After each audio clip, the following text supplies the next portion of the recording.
మనుషుల మధ్య బతుకుతున్నామా లేక మృగాల మధ్య బతుకుతున్నామా? ఒకసారి ఈ వీడియో చూసేయండి.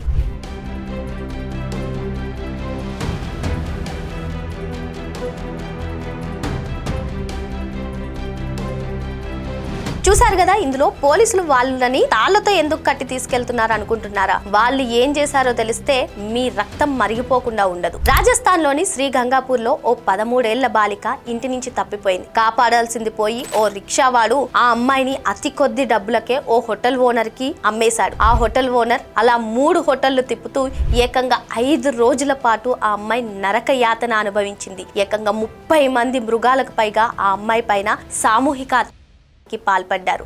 అరే, ఆ నొప్పితో పసికందు విలవిలా కొట్టుకుంటుంటే మద్యం తాగించి మరీ అసహ్యంగా ప్రవర్తించారు. ఇదంతా ఎక్కడో అడవుల్లో జరగలేదండి, మనలాంటి వాళ్ళు తిరిగే సమాజం మధ్యలోనే హోటల్స్ అనే వ్యభిచార గృహాల్లో జరిగినటువంటి సంఘటన ఇది. ఇప్పుడు పోలీసులు సిట్ వేశారు, 14 మందిని కూడా అరెస్ట్ చేశారు, 3 హోటళ్లను బుల్డోజర్లతో కూల్చేశారు. గుడ్. కానీ నా క్వశ్చన్ ఏంటంటే, శ్రీ గంగాపూర్ లాంటి ప్లేస్ పెద్ద టూరిస్ట్ ప్లేస్ కాదే, కానీ అక్కడ ఏకంగా 150 హోటళ్లు ఇల్లీగల్ గా రన్ అవుతున్నాయంటే అర్థం ఏంటి? అక్కడ సిస్టమ్ ఏం చేస్తున్నట్టు, అక్కడ ఆఫీసర్స్ ఏం చేస్తున్నట్టు? అంటే ఒక చిన్నారి జీవితం నాశనం అయితే తప్పిస్తే, అక్కడ ప్రజలు రోడ్లెక్కి నిరసనలు చేస్తే తప్పిస్తే సిస్టమ్ కదలదా? ఇప్పుడు ఆ 13 ఏళ్ల చిన్నారి హాస్పిటల్లో కొట్టుమిట్టాడుతోంది. ఈ రోజు అరెస్ట్ అయిన వాళ్ళు రేపు బయటకు రావచ్చు, 4 ఏళ్ల తర్వాత వాళ్ళకి బెయిల్ రావచ్చు. కానీ ఇలాంటి ఉదాంతాలకు ముగింపు ఎక్కడ?